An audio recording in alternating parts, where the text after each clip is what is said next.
ចាស្ដីមកតោះធ្វើផ្អែមលពៅញ៉ាំទាំងអស់គ្នាសម្រាប់ខ្ញុំអ្នកធ្វើដំបងក៏សឹកចិត្តដែរបងយល់ទៅសម្រាប់គ្រឿងផ្សំយកអត់មានអីច្រើនណាបងមានតែស្ករហើយនឹងលពៅនឹងភ្នែកកែបមកបើសិនជាមានភ្នែកណាដាក់ភ្នែកណាទៀតក៏បានដែរសារខ្ញុំសូវចូលចិត្តហ៎ហើយនេះសម្រាប់ខ្ទិះដូងរបស់យើងដាក់មកងាស់វាឲ្យវារៀងឡើងជាតិសិនបងឡើងជាតិហើយចាំយើងមកវារៀងយូរយើងយកលពៅរបស់យើងនឹងយកមកចាក់ចូលបងចាក់ចូលឲ្យលពៅនឹងយើងមកដូចគ្នាបងមកឲ្យវារៀងផុយសិនណាបងហើយយើងចាក់ចូលយើងរៀងកូរមិនតិចយើកូរវាសិនកូរកុំឲ្យវាខ្លោចបាតអញ្ចឹងណាចូលឲ្យដាក់ស្ករបងឲ្យវាមានជាតិផ្អែមជាមួយលពៅហ្នឹងណាយើងធ្វើការដាក់ស្ករចូលហើយតែដាក់ស្ករហ្នឹងកុំភ្លេចកូរផងព្រោះខ្លាចវាខ្លោចបាតឆ្នាំងហ៎ដាក់ឲ្យយើងធ្វើការកូរមកបងយល់ទៅកូរ style មិនក៏បានដែរឲ្យតែចេញនៅលក្ខណៈថាយើងកូរអញ្ចឹងណា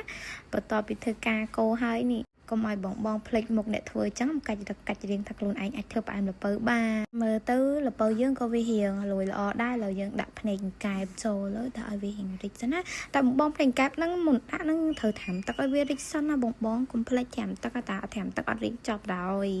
ខ្ញុំទៅដាក់ឲ្យកុំភ្លេចកូរឲ្យសព្វភ្នែកកែបតែអត់កូរគឺវាខ្លោចនៅបាតឆ្នាំងហើយដាក់ឲ្យយើងត្រូវកូរដូចគ្នា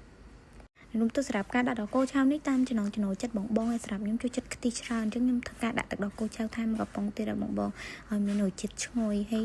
ញ៉ាំទៅឲ្យវារៀងដិតអញ្ចឹងណាអានេះសម្រាប់ខ្ញុំរីកមិនឲ្យបងដាក់ដកគោឆៅហ្មងដាក់តាមកំប៉ុងនិយាយមានអារម្មណ៍ថាវាបូកជាតិគ្នាមួយខ្ទិះដូងហើយដកគោឆៅទៀតអូជាតិស្លាប់និយាយមែនអានេះដែរធ្វើឲ្យលើកទី1ដូចគ្នាបងអើយឥឡូវទៅបើផ្អែមដល់បើយើងក៏បានឆ្អិនដែរបងឆ្អិនឡើងធ្វើការដួសដាក់ចានណាដួសដាក់ចានយកទៅញ៉ាំអញ្ចឹងអូតណូមែនតែនគួរចង់ញ៉ាំហ្មងណាបង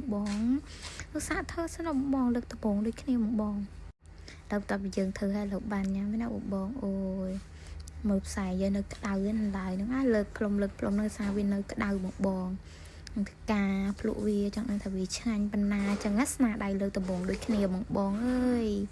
ហើយយើងដាក់ចូលមកមួយម៉ាត់ដំបងឆ្ងាញ់នេះដាក់មួយម៉ាត់ទី2អូយជាតិសាហាវអូយវាមិនដល់ពេលជាតិចឹងលើកមេដៃមេជើងហ្នឹងណា